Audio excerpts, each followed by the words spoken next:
দিয়ে দিছি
আমাদেরকে বিনা কারণে কেন হেনস্থা করে নিয়ে যাচ্ছে, আমাদের গায়ে হাত দেওয়া হয়েছে, আমাদেরকে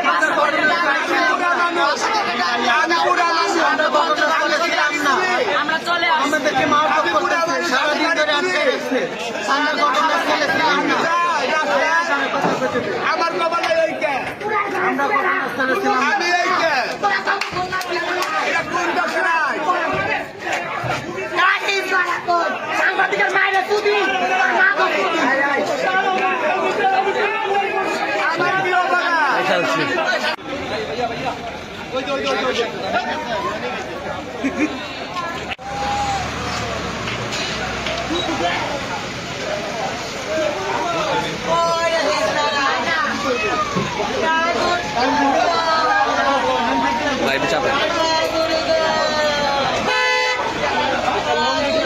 জানেন রূপগঞ্জের তিনটি স্পটে, বিশেষ করে কাঞ্চন মোড়, টানমসুরি এবং গাজী ব্রিজের মোড়, এই তিনটি জায়গায় হিজড়ারা দীর্ঘদিন যাবৎ সাধারণ মানুষেরকে জিম্মি করে চাঁদা আদায় করত। বিশেষ করে প্রবাসীদের গাড়ি আটকে তারা 3 থেকে 5,000 টাকা, 10,000 টাকা পর্যন্ত আদায় করত। এই বিষয়টি দীর্ঘদিন যাবৎ আমরা সামাজিকভাবে এবং তাদেরকে ডেকে এনে কাউন্সেলিংয়ের মাধ্যমে আমরা নিয়ন্ত্রণের চেষ্টা করি। তাদের সামাজিক অবস্থান এবং মানবিক বিষয়টি বিবেচনা করে আমরা আইনগত প্রক্রিয়া গ্রহণ করি নাই। কিন্তু এখন বর্তমানে যে পরিস্থিতি, সেই পরিস্থিতিটা নিয়ন্ত্রণের বাইরে চলে গিয়েছে। বিশেষ করে গত 2 দিন পূর্বে কাঞ্চন এলাকায় একজন প্রবাসীকে মারাত্মকভাবে পিটিয়ে আহত করে চাঁদার দাবিতে। এই বিষয়টি আমাদের নজরে আসে। ঊর্ধ্বতন কর্তৃপক্ষের নির্দেশে আজকে আমরা কাঞ্চন মোড় এলাকায় অভিযান পরিচালনা করি। হিজড়া সম্প্রদায়ের আমরা সর্বমোট 12 জনকে গ্রেপ্তার করি। তারা চাঁদা আদায় করছিল, এই বিষয়গুলোর ভিডিও আমাদের কাছে আছে, এবং চাঁদা দাবি করছিল এবং চাঁদা আদায় করছিল। এইরকম অভিযোগের প্রেক্ষিতে আমরা তাদেরকে গ্রেপ্তার করি এবং তাদের বিরুদ্ধে চাঁদা দাবি এবং চাঁদা আদায়ের মামলা রূপগঞ্জ থানায় রুজু হয়েছে এবং যথাযথ আইনি প্রক্রিয়া তাদেরকে বিজ্ঞ আদালতে প্রেরণ করা হবে। কতজনকে অ্যারেস্ট করেছে? 12 জন।